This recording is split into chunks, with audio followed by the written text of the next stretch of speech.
Hello friends, welcome to the success Kendra. Friends, 2213 post Bihar दरोगा PT exam 2021 के लिए जो हम लोगों ने न्यू प्रैक्टिस सेट सीरीज को स्टार्ट किया था, उसी को आगे बढ़ाते हुए आज हम लोग सेट नंबर 10 को डिस्कस करेंगे। इससे पहले ऑलरेडी हम लोगों ने सेट नंबर 1 से लेकर के 9 तक को कवर कर लिया था। तो फ्रेंड्स, अगर आपने नहीं देखा है तो देख लीजिएगा। इन सभी वीडियोज़ का लिंक मैंने आज की इस वीडियो को डिस्क्रिप्शन बॉक्स में दे दिया है। चैनल पर अगर आप पहली बार आए हैं तो चैनल को सब्सक्राइब कर लीजिएगा, साथ ही साथ बेल आइकन को जरूर दबा लीजिएगा, ताकि जब भी बिहार दरोगा से रिलेटेड कोई भी इंपॉर्टेंट वीडियो अपलोड किया जाए उसका नोटिफिकेशन सबसे पहले आपके पास पहुंच जाए। तो चलिए फ्रेंड्स, बिना देरी किए हुए आज का सेशन स्टार्ट करते हैं। वीडियो को लाइक और शेयर जरूर कर दीजिएगा। इस सेट का कटअप जो है 75 रखा गया है। तो फ्रेंड्स, आज के सेशन का पहला क्वेश्चन देखिए। पहला क्वेश्चन है कि बाबर और इब्राहिम लोदी के मध्य पानीपत का प्रथम युद्ध कब लड़ा गया था। फ्रेंड्स, आपको कोशिश करना है केवल 5 से 7 सेकंड के बीच में आंसर दे देने के लिए। उसके बाद जो भी करेक्ट आंसर होगा पूरी डिटेल में मैं आपको बता दूंगा। सेट को पूरा लगाइएगा, काफ़ी इंपॉर्टेंट सेट है, ठीक है। और लास्ट में आप सभी लोग अपना अपना स्कोर जरूर कमेंट करके बताएंगे। तो ध्यान रखेंगे फ्रेंड्स। देखिए, बाबर और इब्राहिम लोदी के मध्य पानीपत का प्रथम युद्ध जो है 1526 ईस्वी में लड़ा गया था। इस युद्ध में बाबर ने भारत में पहली बार तुलगमा युद्ध नीति तथा तोपों को सजाने की उस्मानी विधि का प्रयोग किया था। इस युद्ध को जीतने के बाद बाबर ने भारत में मुगल साम्राज्य की स्थापना की। बाबर के द्वारा और भी कुछ महत्वपूर्ण युद्ध लड़े गए हैं जो कि काफ़ी इंपॉर्टेंट है, पूछा जा सकता है। तो याद रखेंगे, खानवा का युद्ध। खानवा का युद्ध लड़ा गया था 1527 ईस्वी में बाबर और राणा सांगा के बीच में। इसमें बाबर की जीत हुई थी। उसके बाद लड़ा गया था 1528 में चंदेरी का युद्ध। चंदेरी का युद्ध लड़ा गया था बाबर और मेदिनी राय के बीच में। इसमें भी बाबर की जीत हुई थी। उसके बाद 1529 ईस्वी में 1529 ईस्वी में लड़ा गया था घाघरा का युद्ध। घाघरा का युद्ध अफगान और बाबर के बीच लड़ा गया था। इसमें भी बाबर की जीत हुई थी। तो सभी को ध्यान रखेंगे। राइट आंसर इसका 1526 हो जाएगा, option number A. Next question देखिएगा। अगला क्वेश्चन, जयदेव ने रचना की है। तो जयदेव ने गीत गोविंद की रचना की है, option number B right answer हो जाएगा। ये जयदेव जो थे फ्रेंड्स, ध्यान रखेंगे, ये सेन वंश के शासक लक्ष्मण सेन के दरबार में रहते थे। किसके दरबार में रहते थे? लक्ष्मण सेन के दरबार में रहते थे। अगर हम बात करें सेन वंश की, तो सेन वंश की स्थापना किसने किया था? सामंत सेन ने किया था, ठीक है। सामंत सेन ने किया था, इसको भी आप ध्यान रखेंगे। उसके बाद अगर हम बात करें और ऑप्शन की, तो यहाँ राज तरंगनी है। राज तरंगनी को लिखा किसने है? तो कलहन ने लिखा है। उसके बाद अगर बात करें, यहाँ पर आप देख रहे हैं पद्मावत। पद्मावत किसकी रचना है? तो मलिक मोहम्मद जायसी की है। तो सबको आप ध्यान रखेंगे। बक्सर के युद्ध कब लड़ा गया था? कल मैंने बताया था कि बक्सर के युद्ध जो है 1764 में लड़ा गया था, 22 अक्टूबर 1764 में। इसमें अंग्रेजी सेना का नेतृत्व किसने किया था? हेक्टर मुनरो ने किया था, ठीक है फ्रेंड्स। और इसमें जो दूसरी तरफ थे, बंगाल के नवाब मीर कासिम थे, अवध के नवाब सुजाउदौला थे, तथा मुगल सम्राट शाह आलम द्वितीय की संयुक्त सेना थी। और इसमें जो है इन तीनों की संयुक्त सेना की हार हो जाती है और अंग्रेज इसमें जीत जाते हैं। तो करेक्ट आंसर हो जाएगा इसका 1764, 22 अक्टूबर 1764। उसके बाद आप कमेंट करके बताएंगे, इसी ऑप्शन में दिया हुआ है कि पलासी का युद्ध कब लड़ा गया था। इसी ऑप्शन के अनुसार से आपको कमेंट करके आंसर बताना है। नेक्स्ट क्वेश्चन देखिएगा कि जियाल रंग आंदोलन का आयोजन हुआ था। जियाल रंग आंदोलन का आयोजन जो है यह सविनय अवज्ञा आंदोलन के दौरान गिडालियू, यहाँ मैं लिख देता हूँ गिडालियू ने चलाया था। और यह आंदोलन जो है यह नागालैंड में चलाया गया था। Option number A right answer इसका हो जाएगा। उसके बाद देखिएगा कि भारत में संघीय कोर्ट का गठन हुआ। भारत में संघीय कोर्ट का गठन जो है ये कब हुआ, किस अधिनियम के द्वारा हुआ था? तो ये हुआ था 1935 ईस्वी के अधिनियम के द्वारा। Option number D correct answer इसका हो जाएगा। उसके बाद नेक्स्ट क्वेश्चन देखिएगा कि तृतीय बौद्ध संगति का अध्यक्षता जो है किसने की थी? तृतीय बौद्ध संगति की अध्यक्षता जो है, सबसे पहले जानिए कि यह जो तीसरी बौद्ध संगति थी, इसका आयोजन कहाँ किया गया था? पाटलिपुत्र में किया गया था। उस समय शासक कौन था? तो अशोक था। और इसकी अध्यक्षता किसने किया था? तो मोगली पुत्र तीस ने किया था। तो right answer option number C हो जाएगा। पहले बौद्ध संगति का आयोजन कहाँ किया गया था? राजगृह में किया गया था। किसकी अध्यक्षता में? महाकश्यप की अध्यक्षता में। उस समय शासक कौन था? अजातशत्रु था। द्वितीय बौद्ध संगति की जो आयोजन किया गया था वैशाली में किया गया था। किसके समय में? कालाशोक के समय में। तीसरी हम लोगों ने कवर कर लिया। चौथी जो है कनिष्क के समय में कुंडल वन में किया गया था, ठीक है। तो इसको भी आप ध्यान रखेंगे। उसके बाद देखिएगा कि कांग्रेस के प्रति जो कर्जन की नीति क्या थी। लॉर्ड कर्जन जो था उसकी नीति क्या थी कांग्रेस के प्रति? तो देखिए, लॉर्ड कर्जन का एक स्टेटमेंट आपको याद होगा कि मैं कांग्रेस को मरते हुए देखना चाहता हूँ। लॉर्ड कर्जन के समय ही बंगाल का विभाजन किया गया था। इसी के समय यानी कि लॉर्ड कर्जन के समय ही 1904 ईस्वी में भारतीय विश्वविद्यालय अधिनियम पास किया गया। भारतीय पुरातत्व विभाग की स्थापना भी लॉर्ड कर्जन के समय ही किया गया था। लॉर्ड कर्जन का जो कार्यकाल था ये 1899 से लेकर के 1905 तक रहा था। ये भी आप ध्यान रखेंगे, ठीक है, 1905 तक। चलिए, तो राइट आंसर इसका क्या हो जाएगा क्वेश्चन नंबर 7 का, ऑप्शन नंबर बी, इसका अस्तित्व समाप्त करना, यानी कि कांग्रेस का अस्तित्व समाप्त करना। 20 फरवरी 1947 को घोषणा की। 20 फरवरी 1947 को हाउस ऑफ कॉमन्स में एक ऐतिहासिक घोषणा किया गया, और ये घोषणा किया था ब्रिटिश प्रधानमंत्री क्लीमेंट एटली ने कि हम भारतीयों को सत्ता जून 1948 के पूर्व सौंप देंगे, और इसके तहत लॉर्ड माउंटबेटन को नया वायसराय बनाकर भेजा गया था। तो राइट आंसर हो जाएगा ऑप्शन नंबर बी। उसके बाद नेक्स्ट क्वेश्चन देखिएगा कि कांग्रेस के संस्थापक कौन थे। आपको पता होगा कांग्रेस की स्थापना 28 दिसंबर, डेट सहित आपको याद रखना है, 28 दिसंबर 1885 को किसने किया था? एवो ह्यूम ने किया था। तो right answer option number B हो जाएगा। बाजार नियंत्रण के लिए प्रसिद्ध कौन सा है? तो बाजार नियंत्रण प्रणाली को लागू किसने किया था? तो अलाउद्दीन खिलजी ने किया था। Option number C right answer हो जाएगा। इसी ने सैनिकों की हुलिया लिखने की प्रथा शुरू की थी, और सैनिकों को नियमित वेतन देने का भी प्रथा जो था यही शुरू किया था। उसके बाद देखिएगा तांबे के सिक्के चलाए। तो तांबे के सिक्के जो है ये किसने चलाए थे? तो इल्तुतमिश ने चलाए थे। इल्तुतमिश प्रथम तुर्क सुल्तान था जिसने शुद्ध अरबी के सिक्के चलाए, और उसने 2 सिक्का चांदी का टंका तथा तांबे का जीतल चलाया था। चांदी का टंका और तांबे का जीतल चलाया था। ये भी आप ध्यान रखेंगे, राइट आंसर इल्तुतमिश हो जाएगा। उसके बाद देखिएगा कि अंतिम मौर्य सम्राट कौन था। काफ़ी इंपॉर्टेंट क्वेश्चन है, कई बार एग्जाम में पूछा गया है। तो अंतिम मौर्य सम्राट जो था ये बृहदत्त था। Option number C right answer हो जाएगा। बृहदत्त का सेनापति था पुष्यमित्र शुंग। पुष्यमित्र शुंग ने इसकी हत्या करके मगध पर शुंग वंश की स्थापना किया था। नेक्स्ट क्वेश्चन देखिएगा, और कि सिंधु घाटी की सभ्यता के बारे में सही कथन क्या है। तो देखिए फ्रेंड्स, सिंधु घाटी की सभ्यता से जब इसका उत्खनन हुआ तो इससे क्या स्पष्ट हुआ कि यह एक नगरीय सभ्यता थी। इसका अतिरिक्त इसका जो मेसोपोटामिया सभ्यता के देशों के साथ बाह्य संपर्क और व्यापारिक संबंध भी था। धार्मिक जीवन के क्षेत्र में मातृ देवी की उपासना के साक्ष्य भी यहाँ से स्पष्ट रूप से मिले हैं। तो राइट आंसर कथन जो है सभी सही दिया गया है। नेक्स्ट क्वेश्चन देखिएगा कि बाल गंगाधर तिलक किस अखबार का संपादन करते थे। तो बाल गंगाधर तिलक 2 समाचार पत्र, अंग्रेजी में द मराठा और मराठी भाषा में केसरी इन्होंने आरंभ किया था। तो राइट आंसर इसमें से केसरी हो जाएगा। ऑप्शन नंबर डी सही आंसर हो जाएगा। केसरी जो था ये मराठी भाषा में था, और द मराठा जो था ये अंग्रेजी भाषा में था।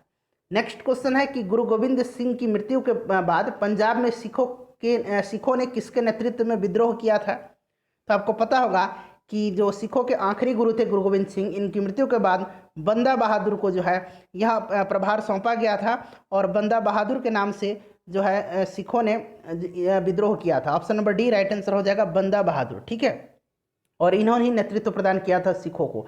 उसके बाद देखिएगा कि महानदी पर निर्मित बांध का नाम क्या है। तो महानदी पर कौन सा बांध है? हीराकुंड बांध है। Option number D right answer हो जाएगा। कहाँ है ये हीराकुंड? आप कमेंट करके जरा बताएंगे। देखिए उसके बाद है कि कोल डैम परियोजना भारत के किस राज्य में अवस्थित है। कोल डैम परियोजना जो है यह किस नदी पर है? तो सतलज नदी पर है। और कहाँ है? तो हिमाचल प्रदेश में है। Option number D right answer हो जाएगा। विश्व की सबसे लंबी नदी कौन सी है? तो विश्व की सबसे लंबी नदी जो है यह नाइल नदी है। नील नदी हिंदी में, अंग्रेजी में इसको नाइल पढ़ा जाता है।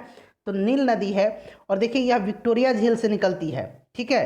इसी पर जो है आसवान बांध है, ध्यान रखेंगे आसवान बांध। उसके बाद नेक्स्ट क्वेश्चन देखिएगा कि निम्नलिखित में से कौन सा ग्रह सबसे छोटा ग्रह है। तो सबसे छोटा ग्रह जो है इसमें से कौन सा है? बुध है। Option number C right answer हो जाएगा, ठीक है। बुध जो है सूर्य से सबसे निकटतम ग्रह भी है। सबसे निकट का ग्रह पूछा जाए सूर्य से तो बुध है, ठीक है। चलिए, और ये मात्र 88 दिनों में, ध्यान रखेंगे केवल 88 दिनों में यह सूर्य की परिक्रमा भी कर लेता है। बुध के पास कोई उपग्रह नहीं है। बुध और शुक्र के पास कोई भी उपग्रह नहीं है, ध्यान रखेंगे। उसके बाद देखिएगा मुरलेन राष्ट्रीय उद्यान किस राज्य में अवस्थित है। फ्रेंड्स देखिए, अगर वीडियो आपको पसंद आ रहा है तो मैं आपसे डेली वीडियो में आपसे रिक्वेस्ट करता हूं कि आप वीडियो को एटलीस्ट लाइक ज़रूर करें और इसे शेयर जरूर कर दीजिएगा। जितने भी हम लोगों ने बिहार दरोगा से संबंधित वीडियो को कवर किया हुआ सभी का लिंक डिस्क्रिप्शन में आपको मिल जाएगा, आप एक बार जरूर देख लेंगे। देखिए मुरलेन राष्ट्रीय उद्यान जो है यह कहाँ है फ्रेंड्स? यह मिजोरम में है, ठीक है, ध्यान रखेंगे। उसके बाद option number A right answer हो जाएगा। उसके बाद देखिएगा कि पनामा नहर किन दो सागर या महासागर को जोड़ती है?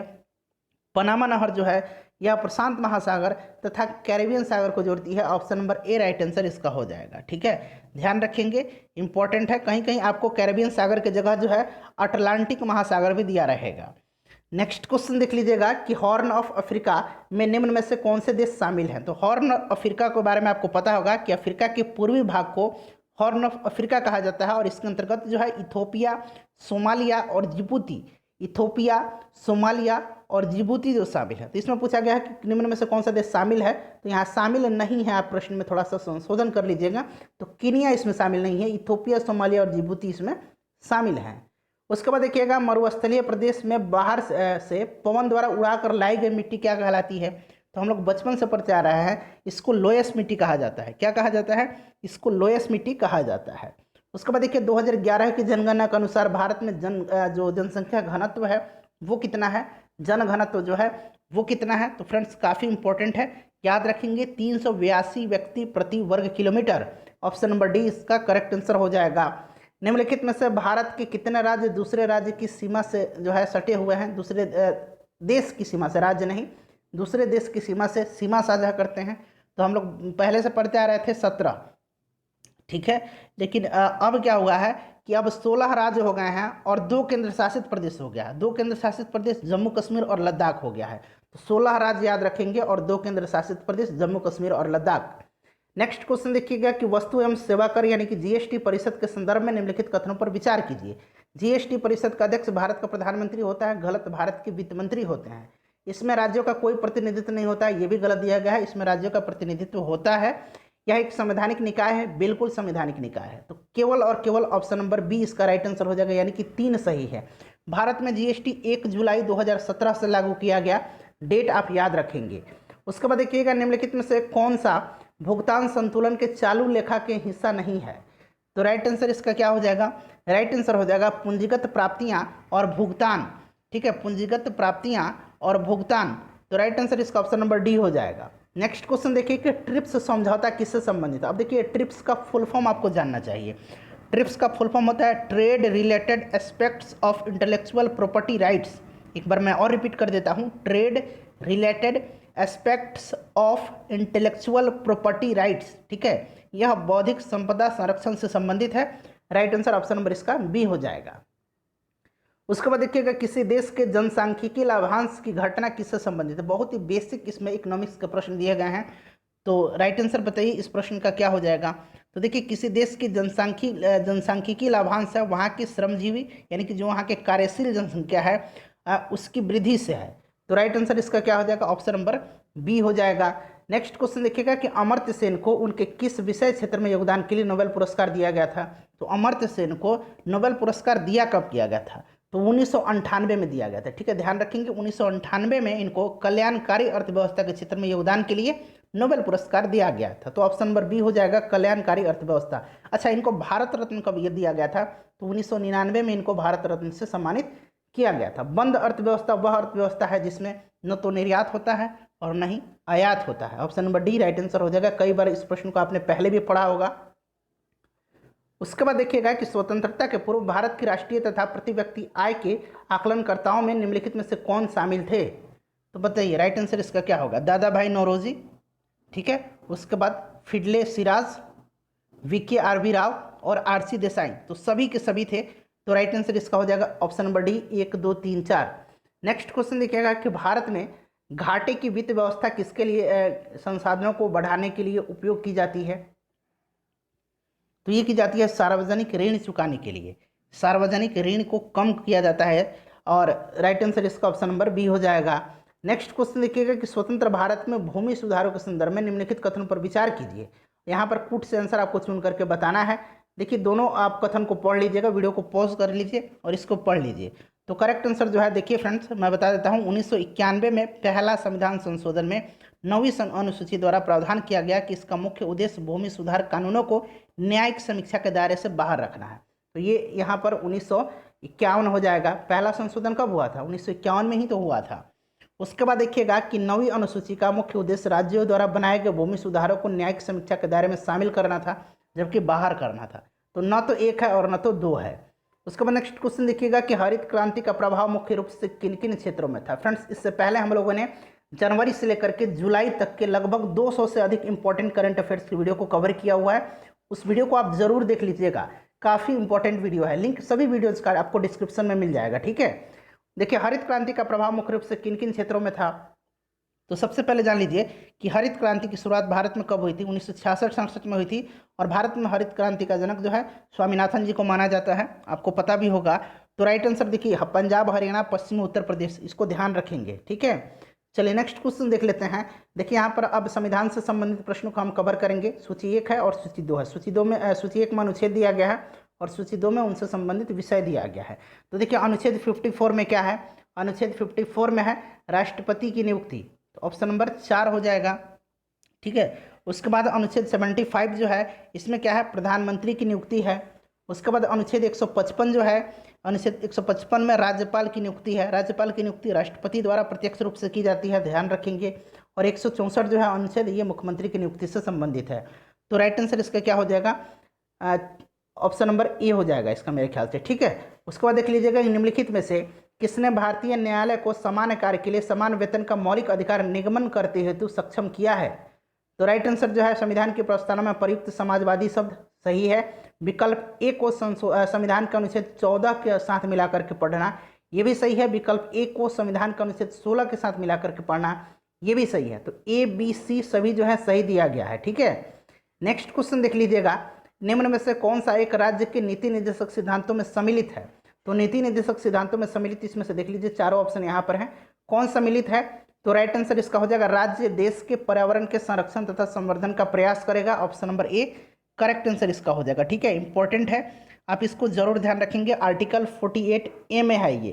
क्लियर, चलिए उसके बाद अगला क्वेश्चन देखेंगे हम। नेक्स्ट क्वेश्चन हमारा है कि भारतीय संघ के अंतर्गत किसी राज्य को मिलाने का अधिकार किसे है।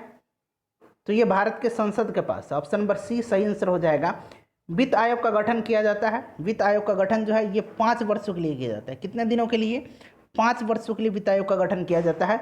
वर्तमान में अभी 15वां वित्त आयोग चल रहा है और इसका अध्यक्ष कौन है, NK सिंह है, ध्यान रखेंगे। ठीक है, NK सिंह है। चलिए उसके बाद नेक्स्ट क्वेश्चन देखिएगा कि निम्नलिखित में से किसकी संस्तुति पर भारतीय संविधान में मूल कर्तव्य शामिल किया गया। तो मूल कर्तव्य को शामिल किया गया सरदार स्वर्ण सिंह समिति की अनुशंसा के द्वारा 42वें संविधान संशोधन जो 1976 में हुआ था। इसके अंतर्गत जो है संविधान के भाग 4A या फिर 4 क कह लीजिए, एक ही बात है, 4A तथा अनुच्छेद 51A में जो है इसको जोड़ा गया है। वर्तमान में टोटल 11 मूल कर्तव्य हैं, फंडामेंटल ड्यूटीज।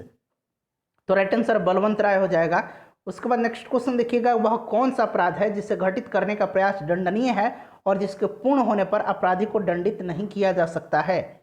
तो राइट आंसर हो जाएगा इसका आत्महत्या, option number C right answer हो जाएगा। आत्महत्या का प्रयास करना एक दंडित अपराध है। नेक्स्ट क्वेश्चन देखिएगा कि न्यायिक पुनरावलोकन का अर्थ यह है कि सर्वोच्च न्यायालय, तो देखिए न्यायिक पुनरावलोकन जो है आर्टिकल 137 के तहत जो है न्यायिक पुनरावलोकन का अधिकार जो है सर्वोच्च न्यायालय को प्रदान किया गया है, जिसके तहत वे संविधान से सहमति नहीं रखने वाले किसी भी कानून को अवैध घोषित कर सकता है। तो ये राइट आंसर इसका ऑप्शन नंबर डी हो जाएगा, राज्य के किसी भी कानून को अवैध घोषित कर सकता है। भारत का राष्ट्रीय पुष्प क्या है, तो राष्ट्रीय पुष्प कमल है। कमल का वैज्ञानिक नाम आपसे पूछा जा सकता है, साइंटिफिक नेम, तो नेलेम्बो न्यूसिफेरा, यहाँ मैं लिख देता हूँ, याद रखेंगे नेलेम्बो न्यूसिफेरा। ठीक है, न्यूसिफेरा याद रखेंगे। चलिए उसके बाद नेक्स्ट क्वेश्चन देखिएगा कि भारतीय संविधान में संशोधन के लिए विधेयक लाया जा सकता है। तो यह विधेयक जो है लाया जा सकता है, बताइए, किसी भी सदन में, ठीक है, परंतु दोनों सदनों से पारित होना अनिवार्य होता है। तो राइट आंसर हो जाएगा या तो लोकसभा में या राज्यसभा में, किसी भी। उसके बाद देखिएगा कि भारतीय विधान पालिका प्रथम बार द्विसदनीय बनाई गई। तो प्रथम बार द्विसदनीय जो है यह कब बनाई गई, तो राइट आंसर हो जाएगा ऑप्शन नंबर सी 1919 के भारत सरकार अधिनियम द्वारा। ठीक है, ध्यान रखेंगे। नेक्स्ट क्वेश्चन देखिएगा, और बाकी यहाँ 1909 देख रहे हैं, ये भी पूछा जाता है। तो 1909 के भारत शासन जो अधिनियम था, इसके द्वारा सांप्रदायिक निर्वाचन की व्यवस्था की गई थी। ठीक है, मार्लेमेंटो सुधार अधिनियम इसको कहा जाता है। उसके बाद देख लीजिएगा नेक्स्ट क्वेश्चन है कि भारत के संविधान के किस भाग में मौलिक कर्तव्य उल्लिखित है। मौलिक कर्तव्य अभी हम लोगों ने फंडामेंटल ड्यूटी पढ़ा था, तो ये भाग 4A में है, ऑप्शन नंबर सी इसका राइट आंसर इसका हो जाएगा। ठीक है फ्रेंड्स, उसके बाद अगला क्वेश्चन देख लीजिएगा। नेक्स्ट क्वेश्चन हमारा कि भारतीय संविधान के लिए प्रथम संशोधन विधेयक कब लाया गया था। तो अभी मैंने थोड़ी देर पहले आपको बताया था कि पहला संशोधन जो है यह 1951 में किया गया था और इसके तहत 9वीं अनुसूची को जोड़ी गई थी, 9वीं अनुसूची को। ठीक है, तो 1951 हो जाएगा। उसके बाद देखिएगा कि भारतीय संविधान के निर्माण से संबंधित निम्नलिखित कथनों में से कौन सही है, कौन सा सही है, और यहाँ कूट में से आपको आंसर चुन करके बताना है। तो चलिए अब बता दीजिए इसका राइट आंसर, सभी को पढ़िए और करेक्ट आंसर इसका बताइए। तो देखिए, पंडित जवाहरलाल नेहरू के उद्देश्य प्रस्ताव का जो संविधान सभा द्वारा स्वीकार किया गया और संविधान के निर्माण पर असर था, ये सही है। उद्देश्य का बहुत महत्वपूर्ण उद्देश्य की पूर्ति करती है, ये भी सही है। संविधान को भारत के लोगों ने आदेशित किया है, ये भी सही है। राज्य के मुखिया को लोग प्रत्यक्ष रूप से निर्वाचित करते हैं, ये गलत दिया हुआ है। ठीक है, तो option number A right answer हो जाएगा। यहाँ प्रत्यक्ष नहीं होगा, अप्रत्यक्ष रूप से। उसके बाद नेक्स्ट क्वेश्चन देखिएगा, वित्त आयोग का एक चेयरमैन होता है, और तो मैं कई बार बताया हूँ वित्त आयोग जो होता है यह 5 सदस्यीय एक संस्था है, जिसमें कि एक अध्यक्ष होता है और 4 अन्य सदस्य होते हैं। ठीक है, तो ऑप्शन नंबर इसका सी सही आंसर हो जाएगा।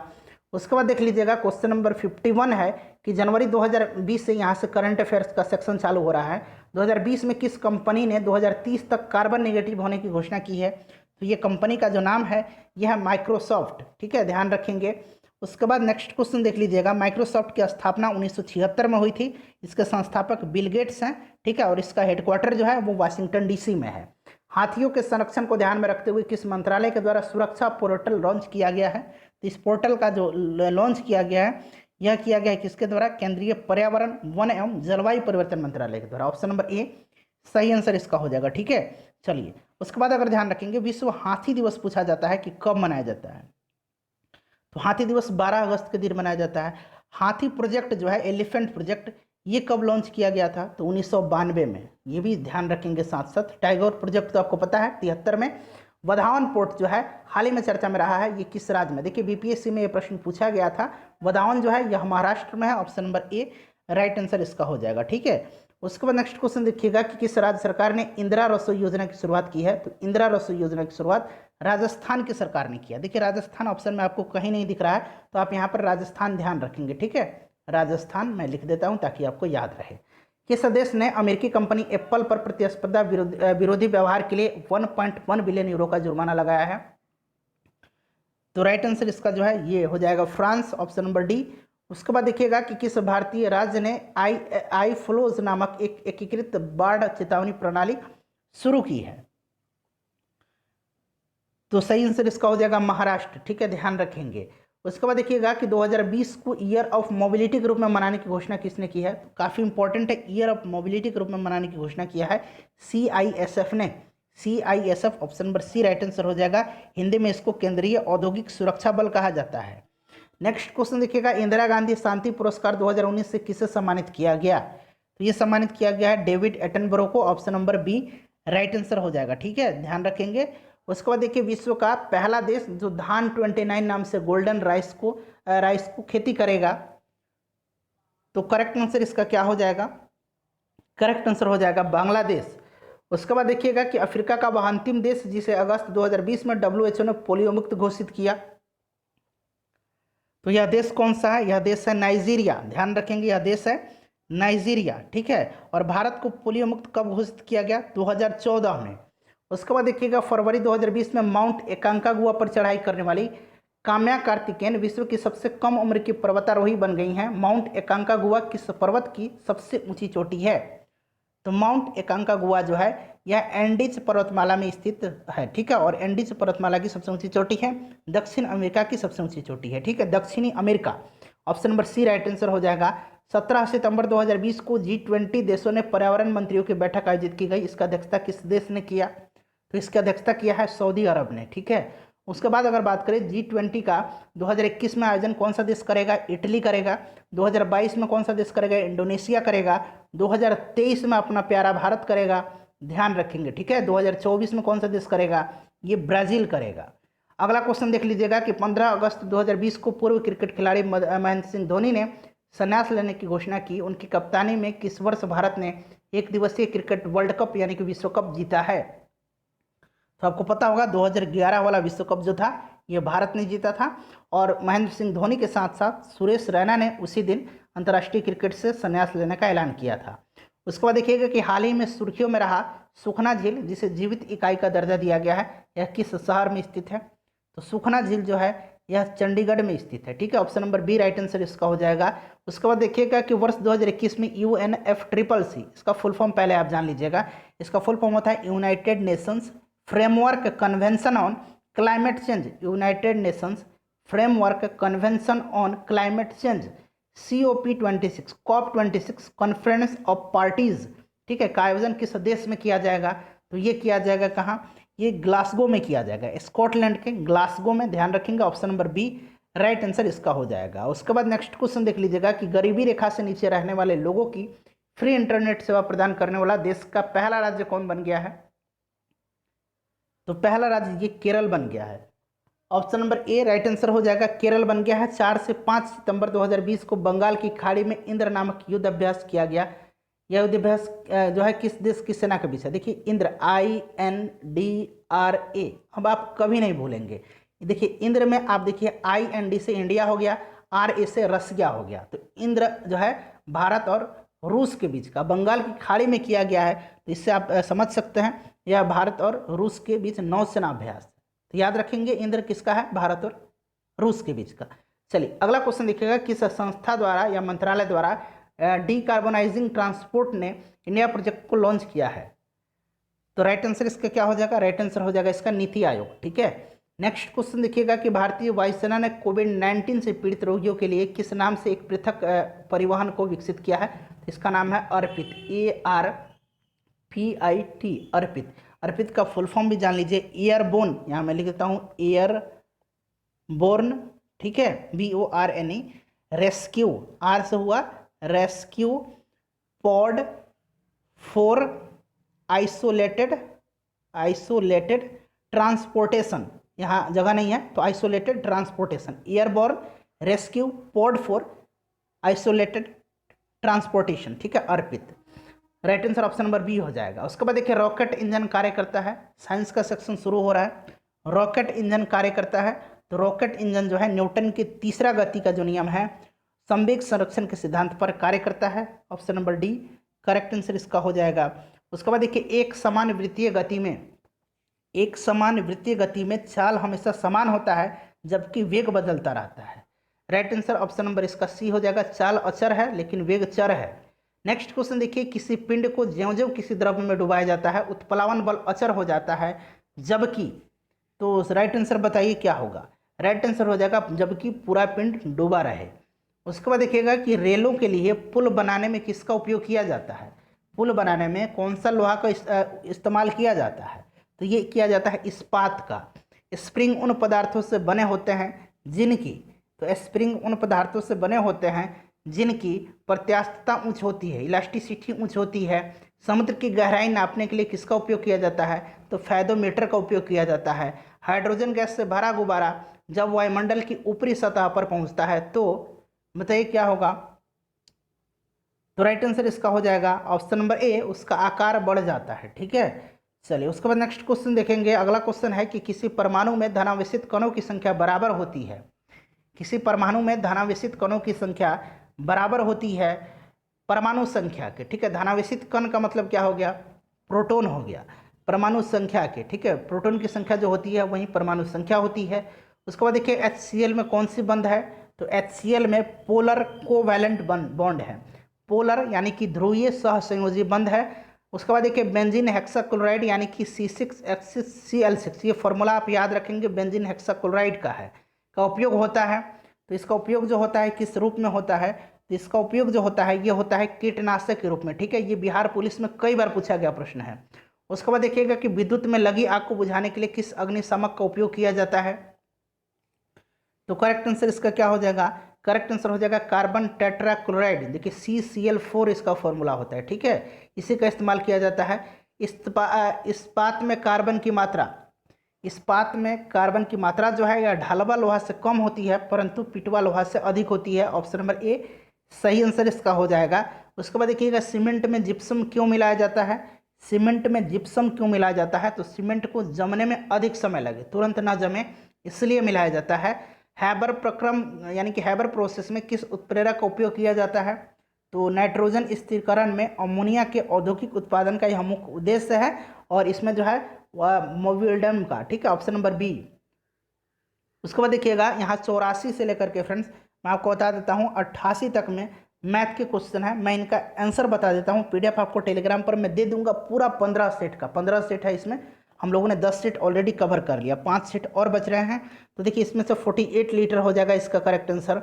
उसके बाद देखिए ये सभी आसान प्रश्न है, आप स्वयं हल कर सकते हैं, ठीक है। यहाँ मैं इसलिए नहीं करता हूँ कि वीडियो काफ़ी लंबी हो जाएगी, 150%। उसके बाद देखिएगा 86 का करेक्ट आंसर जो है ये हो जाएगा 240/20 12 हो जाएगा, ठीक है। उसके बाद देख लीजिएगा कि 87 का, तो 87 का करेक्ट आंसर जो हो जाएगा ये 1 - 2 sin स्क्वायर cos थीटा, ये हो जाएगा करेक्ट आंसर इसका ऑप्शन नंबर 87 का डी हो जाएगा, इनमें से कोई नहीं, क्योंकि इसका आंसर होगा 1 - 2 sin square theta into cos theta, ठीक है। उसके बाद देख लीजिएगा नेक्स्ट क्वेश्चन है 88 का करेक्ट आंसर जो हो जाएगा ये कितना हो जाएगा 48 किलोमीटर प्रति घंटा। 99 देखिएगा कि निम्न में से कौन सा विटामिन खून के जमने में आवश्यक होता है, तो विटामिन के, ठीक है, विटामिन के आपने कई बार पढ़ा होगा, विटामिन के, फिलोक्विनोन इसका रासायनिक नाम है। विकास का कारण क्या है, तो विकास का कारण आपको बताना है, विकास का कारण है पीढ़ी से पीढ़ी अनुकूलन, पीढ़ी से पीढ़ी अनुकूलन, ठीक है, ध्यान रखेंगे। उसके बाद देखिएगा शर्कराओं में सबसे मीठी जो होती है ये कौन सी होती है, तो फ्रुक्टोज होती है। फ्रुक्टोज एक मोनोसैकेराइड कार्बोहाइड्रेट है, मोनोसैकेराइड कार्बोहाइड्रेट है fructose, option number A right answer हो जाएगा। ये बीपीएससी में प्रश्न पूछा गया था, निम्नलिखित में से कौन सा मनुष्य में अवशेषी अंग नहीं है, इसमें से अवशेषी अंग कौन सा नहीं है, तो सामने वाला चपटे दांत, ठीक है, option number C correct answer इसका हो जाएगा। उसके बाद देखिएगा मीथेन अणु में है, मीथेन में कौन सा बॉन्ड होता है, मीथेन में बताइए कौन सा बॉन्ड होता है, इसमें एकल सहसंयोजक बॉन्ड होता है, ऑप्शन नंबर इसका सी राइट आंसर इसका हो जाएगा। नेक्स्ट क्वेश्चन देख लीजिएगा, अगला क्वेश्चन है 94 कि जब एक ही तत्व के दो परमाणु संयोग करते हैं तो उसके बीच की बंधन की प्रवृत्ति कैसी होती है, तो ये प्रकृति जो होती है ये होती है अध्रुवीय सहसंयोजक। ऋणायन तब बनता है जब, ऋणायन तब बनता है जब परमाणु इलेक्ट्रॉन ग्रहण करता है, त्यागता है तो ये धनायन बनता है, अगर त्याग करेगा तो धनायन बनेगा, ग्रहण करेगा तो ऋणायन बनेगा। नेक्स्ट क्वेश्चन देखिए कि निम्नलिखित में से कौन सी निष्क्रिय गैस वायुमंडल में नहीं पाई जाती है, तो वायुमंडल में कौन सी गैस नहीं पाई जाती है, रेडॉन नहीं पाई जाती है, ध्यान रखिएगा सबसे ज़्यादा ऑर्गन पाई जाती है। उसके बाद अगला क्वेश्चन देखिएगा कि गोल कृमि या जो सूत्र को किस संघ के अंतर्गत रखा गया है, तो इसको रखा गया है निमेटोडा, ऑप्शन नंबर बी सही आंसर हो जाएगा। उसके बाद देखिए पेंगुइन चिड़िया कहाँ पाई जाती है, तो पेंगुइन कहाँ पाई जाएगी, जहाँ बर्फ होगा, अंटार्कटिका में। लब और डब शब्द निम्नलिखित में से किससे संबंधित है, तो लब और डब जो है यह हृदय से संबंधित है। उसके बाद देखिएगा कि जीवाश्म विज्ञान का जनक किसे कहा जाता है। फ्रेंड्स इस प्रश्न का आंसर आप कमेंट करके बताएंगे, अपना स्कोर सभी लोग आप लोग बता दीजिएगा, वीडियो को लाइक और शेयर जरूर कर दीजिएगा।